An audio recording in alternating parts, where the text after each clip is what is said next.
Hello, we are the Kelvinists from Spring Grove High School. Today, we will be talking about electric charges. So two objects that have been charged in the same way, such as rubbed by a cloth, will repel each other. However, if a charged glass rod were to be placed near a charged plastic ruler, they would attract one another.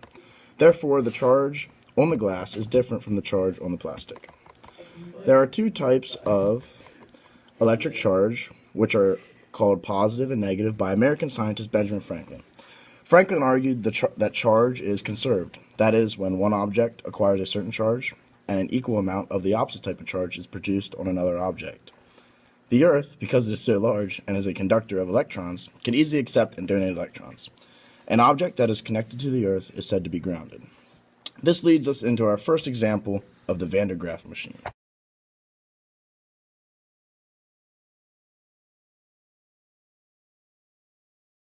This leads us to the first example of electricity, the Van der Graaf machine. This machine has a belt powered by a motor which rubs against a rubber object, giving it a charge. This charge is evenly distributed among the large metal ball because the ball is a good conductor of electricity.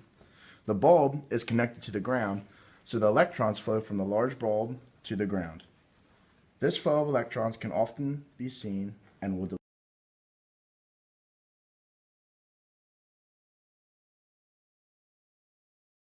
The longer the belt is left to rub the rubber, more and more charge builds within the metal bulb.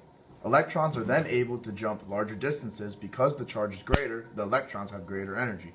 A belt moving at a slower speed will deliver a smaller shock because fewer electrons are transferred from the belt to the conducting bulb. A belt moving at a faster speed will gather more electrons, creating a larger, more energetic shock.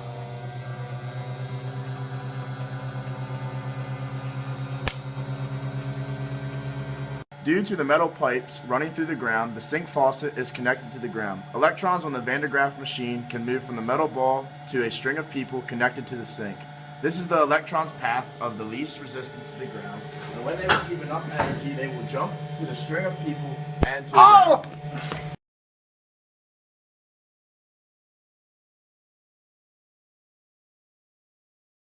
Next are two types of electroscopes. The first can be charged by rubbing a charged object with the metal top.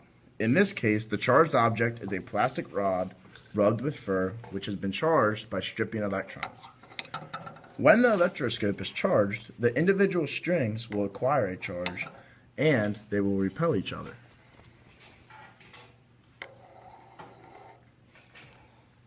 The charged strings will induce a charge in most objects that come near it, causing an attraction between the strings and the object. The electroscope can be grounded by simply touching the nut on top of the electroscope. If two of these electroscopes are pushed near each other, they will repel each other. This is because they are both similarly charged, so like charges repel each other.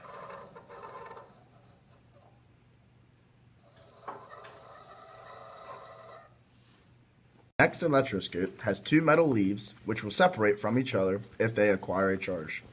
If any charged object were to approach or touch the metal rod on top of the electroscopes, the leaves will separate. The greater the charge, the farther the leaves will separate.